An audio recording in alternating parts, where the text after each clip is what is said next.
Saudara Deoli Payumara adalah orang yang pertama kali membujuk Eliezer dan juga kemudian menyaksikan Eliezer mengubah BAP-nya dari BAP rekayasa pada waktu itu menjadi BAP yang dianggap saat ini sebenarnya.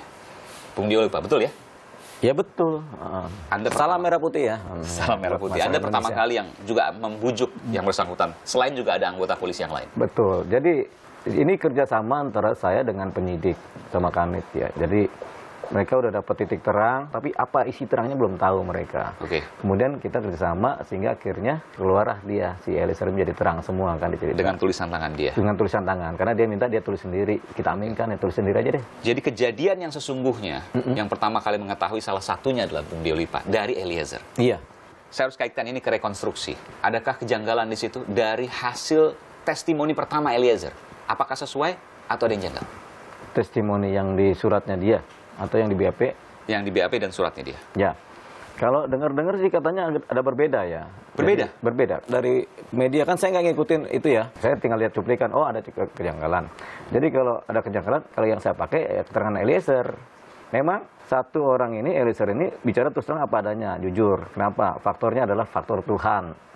Dia menyampaikan ini. Yang kedua faktor pacarnya. Kan dia kan telepon pacarnya dulu, suruh bicara apa adanya kan, sehingga Dan orang tua kabarnya? orang tua sudah nyuruh dia kan, orang tuanya kan mau diambil Sambo itu, buru-buru diselamatin. Mau diambil Sambo? Iya kan, disuruh ke Jakarta, grupnya Sambo mau rangkul orang tuanya. Oh, grupnya Sambo, Anda katakan itu? Iya. Anda punya data soal itu? Kan Eliezer ngomong. Gimana? Eliezer ngomong, Bang, itu orang tua saya di Jakarta karena permintaan Pak grupnya Sambo supaya bawa ke Jakarta, nanti Sambo mau ngambil, mau dilindungi sama grupnya Sambo. Nah, ini harus diperjelas dulu nih, maksudnya mau dikondisikan sesuai dengan keterangan yang dikehendaki oleh grupnya Sambo ini. Betul. Yang sekarang semuanya sudah ditetapkan tersangka obstruction of justice, tersangka menghalangi penyidikan, grupnya Sambo. Grupnya Sambo itu luas, nggak cuma yang tersangka ini, kan ada. Bahkan lebih ya kan ada polisi-polisi yang udah ketangkap itu, 80-an orang itu namanya kan grupnya Sambo. Diperiksa. Yang diperiksa. Iya. Ya banyak. Eliezer sempat bercerita berapa orang jumlahnya? Grupnya Sambo yang kemudian mencoba. Eliezer nggak tahu itu, kan dia pangkatnya berada. Dia tahunya grupnya Sambo mau ngambil sini. Nah kalau kita tahu grupnya Sambo ini kan banyak ini kan. Ketika orang tuanya Eliezer ini dibawa ke Jakarta, waktu itu Eliezer masih lepas. Nah Eliezer kemudian berpikir jangan-jangan mau dijebak nih orang tua saya. Akhirnya dia kontak sama Brimob, nah kesatuannya, supaya tolong selamatkanlah si orang tua saya ini. Akhirnya sama Brimob dibawalah ke kos-kosan, dijaga oleh Brimob. Oh, dari situ kemudian dibujuk dan sebagainya. Iya, kemudian saya konfirmasi dong. Saya konfirmasi kebenaran data ini ke Sespri Dankor Brimob. Teman, iya Bang, kami yang amankan, udah aman. Oh, Anda coba konfirmasi. Iya dong, kan saya punya jaringan. Kemudian keluarganya ini juga mungkin bicara sama ini via telepon. Kan waktu dia masih bebas, masih kelayapan kan. Jangan ikuti skenario, ikuti neneknya. Dia masih goyang tuh. Jangan ikuti skenario, ikuti yang sebenarnya saja. Itu orang tua sampaikan. Orang tua ngomong begitu ke Eliezer, kata Eliezer kan. Pacarnya juga kemudian menyampaikan. Kemudian ketika telepon pacarnya kan dia nggak punya handphone. Ketika ada saya kan ada Brimob nih. Udahlah ngobrol pakai teleponnya Brimob, anggota Brimob yang ada di ruangan. Nah, akhirnya pakai salah satu anggota Brimob. Telepon ke pacarnya. Ngobrol panjang mereka. Pacarnya sih bilang ya udah, ngomong apa adanya ke Bang Olip. Barulah kemudian yang menulis itu. Ya, kemudian terbuka, dia tulis itu semua. Jangan ikuti skenario, ikuti neneknya. Dia masih goyang tuh. Jangan ikuti skenario, ikuti yang sebenarnya saja. Itu orang tua sampaikan. Orang tua ngomong begitu ke Eliezer, kata Eliezer kan. Pacarnya juga kemudian menyampaikan. Kemudian ketika telepon pacarnya kan, ngobrol panjang mereka. Pacarnya sih bilang ya udah, ngomong apa adanya ke Bang Olip. Barulah kemudian yang menulis itu. Ya, kemudian terbuka, dia tulis itu semua. Nah, salah satu poin yang disampaikan adalah kecurigaan dia mengenai hubungannya antara Kuat sama Putri.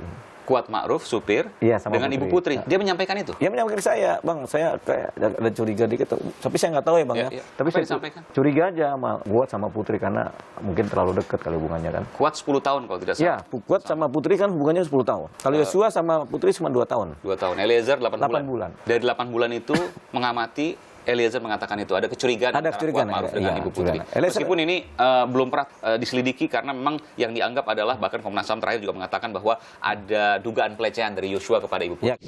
Pada 7 Juli tahun 2022 sekitar pukul 00 WIB adanya perayaan hari ulang tahun pernikahan saudara FS dan PC. Pada tanggal yang sama terdapat dugaan kekerasan seksual yang dilakukan oleh Brigadir J terhadap saudari PC, di mana saudari FS pada saat yang sama tidak berada di Magelang. Komnas HAM ini terlalu berani, ya kan? Terus apalagi dia bilang kami menduga ada dugaan dari lembaga resmi nggak boleh disampaikan. Tapi Anda kan juga menduga juga. Beda dong, dia kan lembaga negara. Kalau kita pengacara boleh bilang curiga dan duga, tapi kalau Komnas HAM jangan sampai menduga. Menduga itu kan proporsinya kan cuma 20-50% suatu keadaan potensi kejadian terus dia sampaikan ke publik. Bahaya. Itu ngomongnya ke abang aja atau ke pihak polisi juga, ke penyidik juga? Dia nggak berani ngomong. Karena ini kan bukan faktual ya. Ini curiga. Jadi Orang curiga ke abang aja ini? Iya, itu kan curiga perasaan. Kalau dari awal abang sudah menggambarkan Eliezer sendirian melawan 4 tersangka, betul ya? Betul. Bahaya dong, artinya tinggal kemudian satu langkah lagi, semua keterangan yang jujur kemarin bakal berubah di persidangan. Iya, itu kan pikiran kita. Kalau kita Logis tapi kan? logis, tapi kalau kita punya Tuhan, selalu ada terang-terang Tuhan menyinari. Eliezer ini kan bicaranya jujur. Satu orang kalau bicara jujur dan sempurna, itu mengalahkan omongan-omongan setan, omongan-omongan iblis. Baik, karena saya mau tunjukkan ya, ada 2 rekonstruksi yang berbeda yang kemudian disampaikan oleh polisi. Yang pertama rekonstruksi asli di mana tidak ada proses penembakan dari Verdi Sambo ke Yosua. Di animasi 3 dimensi ada hal tersebut. Artinya, Verdi Sambo tidak mengakui bahwa ia menembak Yosua. Meskipun mungkin dari keterangan yang lain, ada saksi ahli, bukti-bukti yang lain, polisi menyimpulkan hal yang lain. Ada penembakan terhadap Brigadir Yosua dari Verdi Sambo. Ini 2 hal yang berbeda. Ditambah nanti keterangan Eliezer yang mungkin berbeda saat persidangan. Apa yang bakal terjadi? Jadi gini, keterangan animasi yang buat polisi. Betul.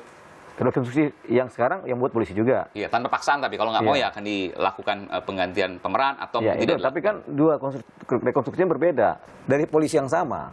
Betul. Ya bebas aja sih, namanya cuma rekonstruksi kan. Yang ada nanti di persidangan, fakta-fakta nanti kan. Ada kekhawatiran nggak sih kalau seandainya tiba-tiba berbelok 180 derajat? Saya tunjukkan misalnya kasus Munir yang ramai-ramai kemudian menarik BAP. Ada juga kasus Marsinah yang akhirnya kesemuanya adalah banyak dari para terdakwanya yang bebas. Mungkinkah ini terjadi di kasus pembunuhan Brigadir Yosua? Kalau di kasus pembunuhan Yosua nggak mungkin terjadi. Anda yakin nggak mungkin terjadi? Nggak mungkin, karena itu udah ada fakta-fakta, ada tembok yang kena tembak, ada sarung tangan yang sudah disita, kemudian ada pengakuan ini, ada korbannya mati, ada yang melihat kan begitu kan. Terus ada foto geletaknya, itu kan fakta. Meskipun bisa saja kembali ke skenario awal, ada pelecehan, tembak-menembak, lalu kemudian tidak ada pembunuhan berencana dan seterusnya. Nggak mungkin itu. Membela diri. Itu udah selesai yang skenario awal itu. Itu juga kan nggak masuk dalam BAP di kejaksaan. Kan jaksa juga bukan orang bodoh. Jaksa kan menilai dari awal. Makanya kenapa keterangan-keterangan atau BAP yang dikirimkan ke kejaksaan dibalikin lagi. Kenapa jaksa berani gitu? Karena masih fiksi, masih menduga-duga. Sampai saat ini memang sulit kasusnya. Sulit karena sudah dihancurkan itu fakta-fakta di lapangan kan, sama skenario cerita, saksi-saksi juga kan udah berobong semua. Makanya saya udah bilang, motif itu nggak penting, yang penting peristiwa hukumnya, baru diolah di persidangan. Dari semua yang Anda lihat sampai hari ini, sampai detik ini, adakah yang Anda khawatirkan terkait dengan penanganan kasus ini untuk keadilan ke depan? Atau Anda yakin bahwa ini akan berjalan sesuai dengan keadilan? Ini akan berjalan sesuai keadilan. Anggaplah si Sambo itu lolos dari hukuman berencana, dia pembunuhan biasa. Tapi kan kalau dia bilang dia nggak nembak, cuma nyuruh, kan dia nyuruh kan diakuin oleh dia kan. Tapi nyuruh kan belum tentu itu pembunuhan berencana. Apakah itu bisa dikategorikan itu pembunuhan tidak ada perencanaan sebelumnya? Nyuruh itu adalah pembunuhan berencana. Bagian itu menurut Anda, meskipun bisa nanti yang lain. Kan di belakang menyuruh kan ada cerita, selalu ada cerita kan, itu namanya pembunuhan berencana. Tembak-tembak itu kan sudah merencanakan kan. Nah, jadi ketika dia masuk unsur pembunuhan berencana, apalagi dia adalah pejabat negara, ya apalagi dia adalah kadipropam, umumnya kan diperberat sepertiga. Anggaplah dia diputus 20 tahun penjara, dia umur 70 juga udah capek dia itu. Tapi kalau lebih maksimal ya hukuman mati dia. Apa yang terjadi saat ini menurut Anda tidak akan terpengaruh oleh keterangan Barada Eliezer? Ini versi Anda ya, karena kita bicara soal persidangan waktu itu kita bicara soal kopi Mirna misalnya. Ya, itu berbeda. Kopi Mirna itu pembuktian setengah mati loh itu. Betul. Apalagi ini yang kemudian banyak ada skenario, banyak bukti yang hilang. Ini enggak setengah mati. Lebih setengah mati kopi Mirna. Karena kopi Mirna CCTV itu nggak ngeliat apa-apa, hanya cerita dari orang per orang. Dan di sini juga tidak ada CCTV-nya. Ini nggak ada CCTV, tapi kan ada pistol sama peluru. Oke, dan itu kemudian bisa berubah pada saat persidangan akan skenario yang lain. Mungkin nggak ada. Apalagi udah ada kronologis kebohongan-kebohongan kan. Bukan yang justru mengaburkan dakwaan, sehingga hakim menyatakan bahwa lebih baik membebaskan 10 orang bersalah dibanding menghukum 1 orang yang tidak bersalah. Itu kalau nggak ada bukti. Kalau ada bukti, udah ada 2 alat bukti yang sah, pistol sama dinding pun udah cukup, sama jasad korban. Terima kasih. Menerangkan kesalahan juga. Mas Solid, terima kasih Deolipa Yumara, pengacara yang pertama kali membongkar adanya rekayasa dari Nggak juga BAP. gitu, kan ada penyidik di samping saya. Eliezer, iya pengacara kan? Oh, penyidik. Benar juga, sekali ini benar, Pak. Yang kemudian berubah BAP atau berita acara pemeriksaan Iya. dari yang sebelumnya Iya. dianggap rekayasa Iya. menuju ke yang sebenarnya. Iya. Terima kasih Bung Dio Lipa. Sama-sama, terima kasih Sehat Pak selalu. Iman. Sehat selalu. Amin.